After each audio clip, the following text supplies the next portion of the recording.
Assalamualaikum dan selamat sejahtera. Dalam video kali ini, cikgu akan bincangkan praktis sumatif 8. Boleh rujuk buku teks sains tingkatan 1 KSSM, muka surat 250 sehingga 252. Soalan yang pertama, apakah perbezaan antara imej sahih dengan imej maya? Imej sahih ialah imej yang terbentuk pada skrin, manakala imej maya ialah imej yang tidak dapat terbentuk pada skrin. Soalan yang kedua, bulatkan alur cahaya yang betul. Ini adalah dalam tajuk pembiasan cahaya. Pelajar boleh lihat di sini ada medium udara dan juga medium kaca. Jadi, first kali pelajar kena tahu yang mana satu lebih tumpat, yang mana satu kurang tumpat. Okey, udara kurang tumpat berbanding kaca. Okey, udara kurang tumpat, manakala kaca lebih tumpat. Pelajar diminta untuk bulatkan alur cahaya yang betul. Sama ada A, B, C ataupun D.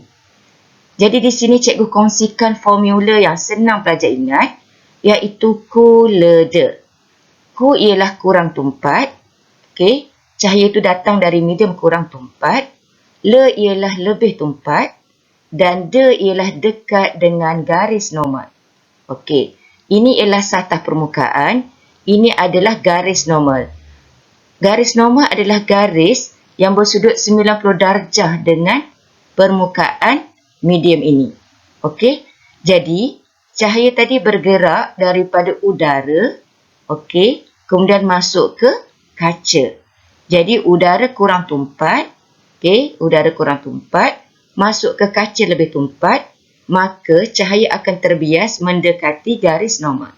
Jadi pelajar pilih di sebelah sini ya, sama ada B, C ataupun D. So yang paling dekat dengan garis normal ialah B. Jadi jawapannya ialah B. Soalan yang ketiga, pemerhati yang manakah yang akan melihat cahaya matahari kemerahan?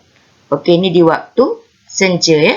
So jawapannya ialah X dan juga Z. Soalan yang keempat, tuliskan warna yang terhasil apabila cahaya berwarna yang berikut dicampurkan.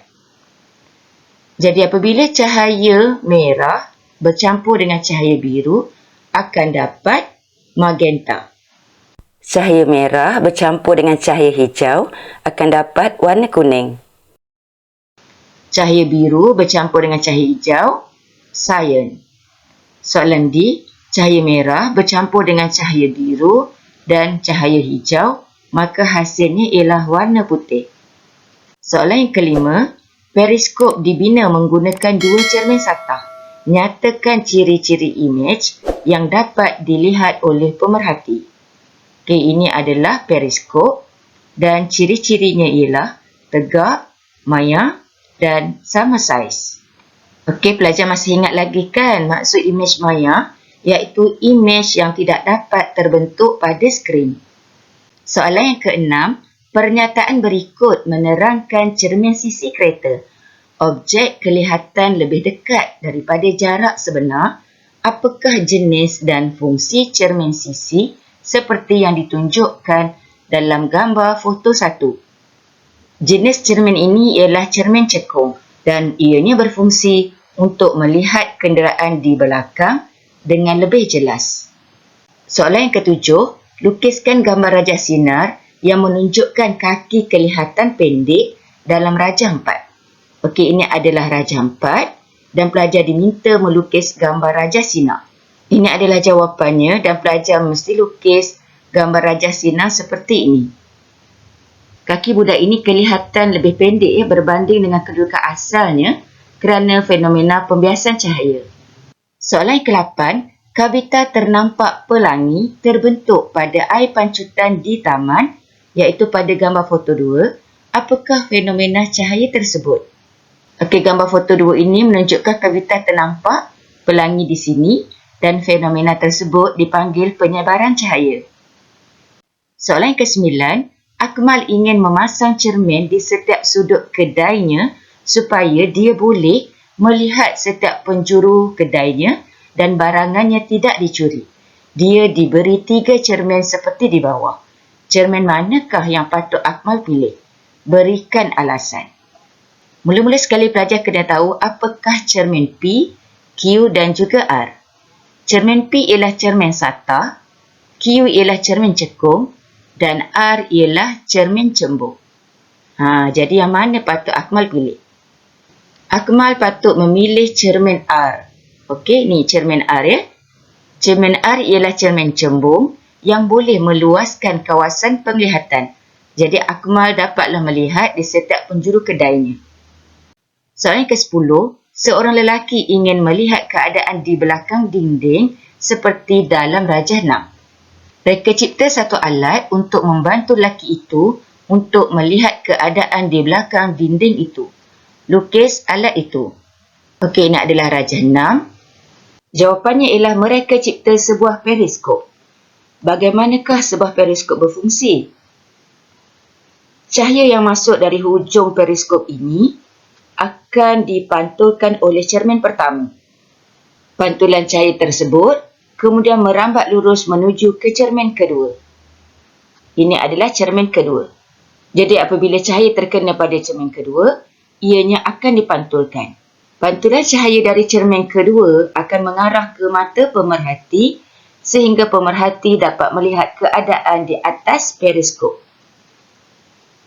Di manakah lagi kita dapat jumpa periskop? Okey, periskop ini digunakan pada kapal selam untuk melihat keadaan di permukaan laut. Kita dah sampai ke cabaran selanjutnya. Soalan yang ke-11, Khairul sedang belajar menangkap ikan dengan menggunakan lembing di sungai. Walaupun dia telah mencuba untuk merejam ke arah sasaran beberapa kali, tetapi dia masih tidak dapat menangkap ikan.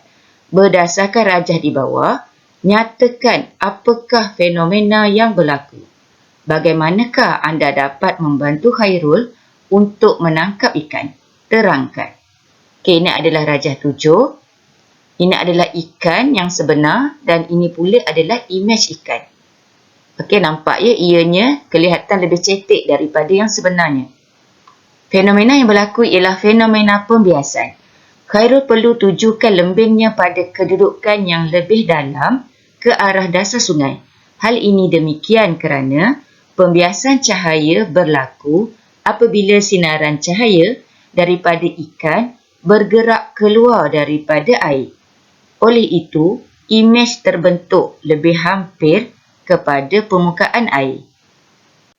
Soalan yang ke-12, seorang pengembara tersesat di dalam hutan. Jam tangannya telah hilang. Reka cipta satu alat yang dapat membantunya menganggar waktu. Terangkan sifat cahaya yang digunakan dalam penciptaan alat tersebut. Lukis alat itu. Jawapannya ialah jam matahari. Dan sifat cahayanya ialah pembentukan bayang-bayang. Okey, pelajar diminta melukis alat seperti ini ya, yang akan menyebabkan pengembara ini boleh menganggar waktu. Ini adalah tiang kayu dan yang ini pula ialah bayang-bayang. Jadi di sini bolehlah dilihat anggaran waktu.